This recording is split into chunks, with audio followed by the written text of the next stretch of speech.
All right, let's dive into some Caribbean herbal remedies.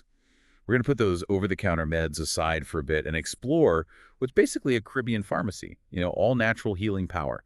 Our guide here is this ebook called Healing Herbs of the Caribbean, Oh, Natural Health Guide. catchy title, right? And it's even more interesting than you think. Oh, absolutely. This isn't just, some folklore that's been passed down. It's centuries of people on these islands, like really observing nature, figuring out how to use plants to, heal themselves. It's pretty amazing how modern medicine kind of just like overlooks all this You knowledge. said it. Like Yeah. we've forgotten that nature has some of the answers, right? Right. Speaking of answers, the ebook goes into like 20 different herbs, but there are three that I thought, really stood out. Oh, yeah. First one, Serrani. They call it the blood cleanser. Okay, that sounds pretty intense. Yeah. And the name kind of gets at how it's traditionally been used, for detoxification, especially for the liver. So it's like helping your liver get rid of all those toxins. Exactly. And get this, there's some actual research on this. Yeah. Studies show that Cerecy can help regulate blood sugar levels. Hmm. And it even has like anti-inflammatory properties. Wow. So it's not just some, folk remedy. There's real science to back it up. Yeah. Kind of makes you wonder what else is out there, right? Yeah. Okay, so the next herb on the list, soursop leaves. Now, this one I thought was interesting because um, the ebook mentions compounds in these leaves that can actually target cancer cells. That's a pretty big claim. Right. So, So what's the real story with that? so researchers are looking at this compound called anonicin that's found in soursop leaves. And some early studies are suggesting that this anonicin might be able to slow down the growth of cancer cells Oh, wow. or even like kill them in some cases. Wow. But it's important to remember this is, early research. We're not talking about a guaranteed cure or anything. Right, right. But the ebook does mention a story about the author's aunt who used soursop tea during her cancer treatment. And she had, this amazing recovery. That's an incredible story. But I guess, like you said, one person's experience isn't really scientific evidence. Right. It's always best to work with doctors, Mhm. especially when it comes to something as serious as cancer. Absolutely. Okay. Last one on our list is moringa. This plant is like a nutritional powerhouse. It really is. And what's really impressive about moringa is the amount of iron it has. We're talking 3 times the iron of spinach. Wow, that's a lot. And you know how important iron is for energy levels and preventing anemia? Yeah. Moringa could be a good way to, boost your iron intake naturally, Yeah. especially if you're not a big fan of spinach. Oh, and speaking of things I'm not a big fan of, iron supplements. They mess with my stomach. Yeah. So how do you actually use moringa? Well, the good thing is that moringa is like really versatile. You can add the powder to smoothies, sprinkle it on salads, or even use it in soups. It has a sort of earthy taste, so it, goes well with different flavors. Okay, that's good to know. It sounds like you could easily get it into your diet. But are there any downsides to moringa? That's a good question.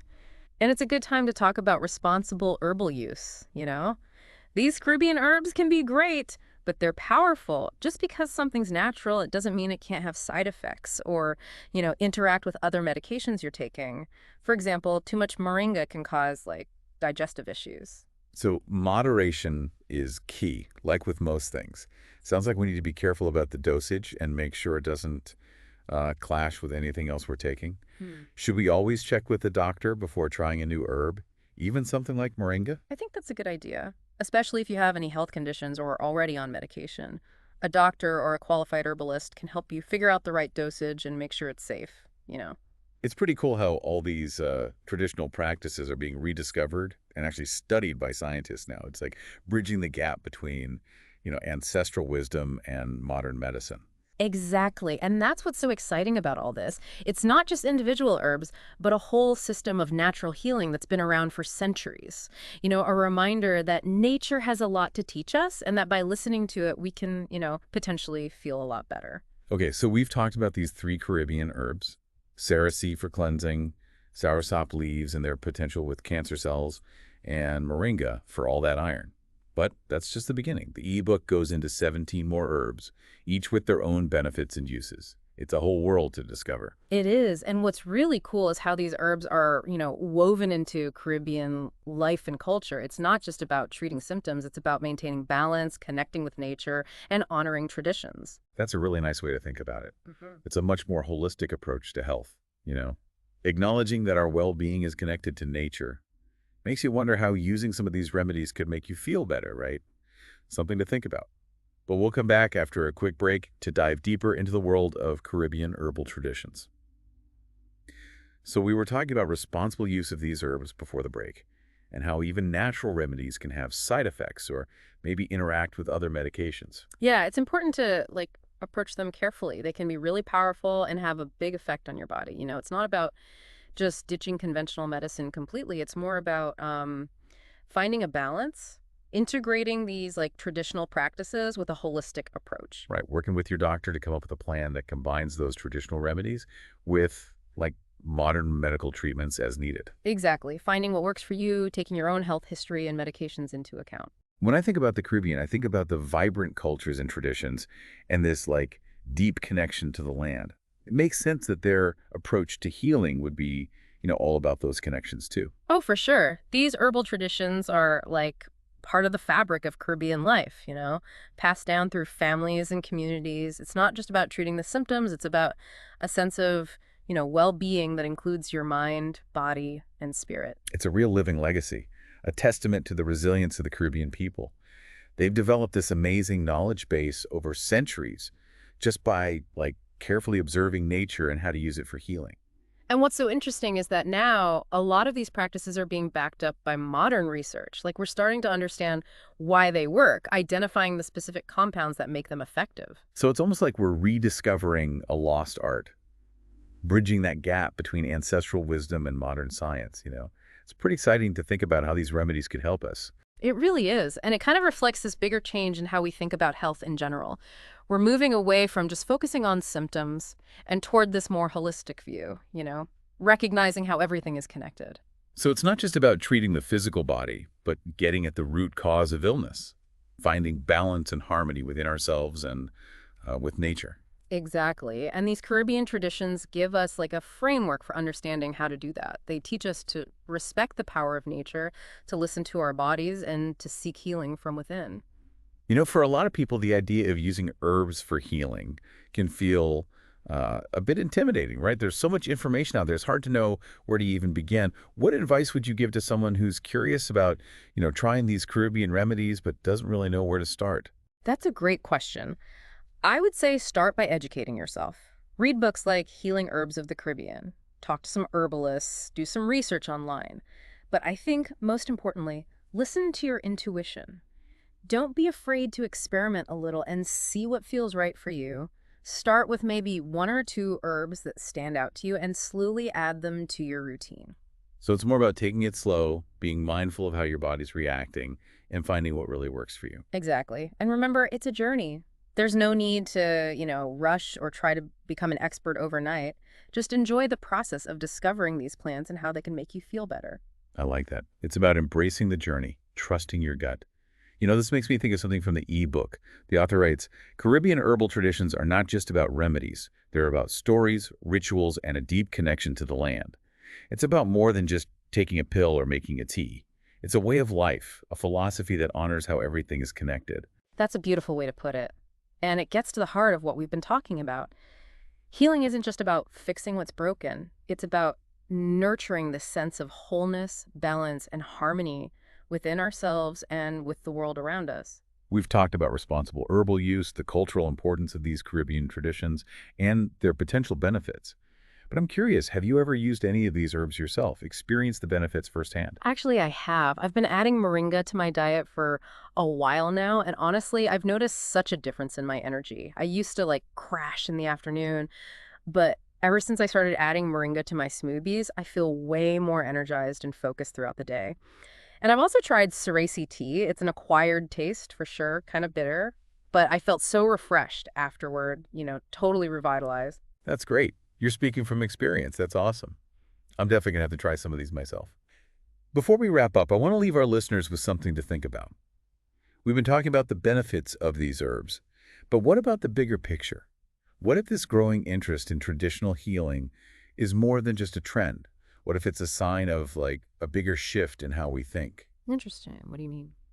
Well, what if it reflects this deeper need for connection, a desire to go back to our roots? and, reconnect with the wisdom of nature? Could it be that we're rediscovering something we lost? This part of ourselves that understands how everything is connected. Now, that's a fascinating thought. Maybe this move towards natural healing isn't just about treating our bodies, but about healing our relationship with the planet, with ourselves, and with each other. That's a great point. And that brings us to the end of part 2 of our deep dive into the healing herbs of the Caribbean. We've talked about their cultural significance, the science behind them, and even heard about personal experiences with these plants. But there's more to come. We'll be right back to wrap up this deep dive and give you some resources so you can continue exploring Caribbean herbal remedies on your own.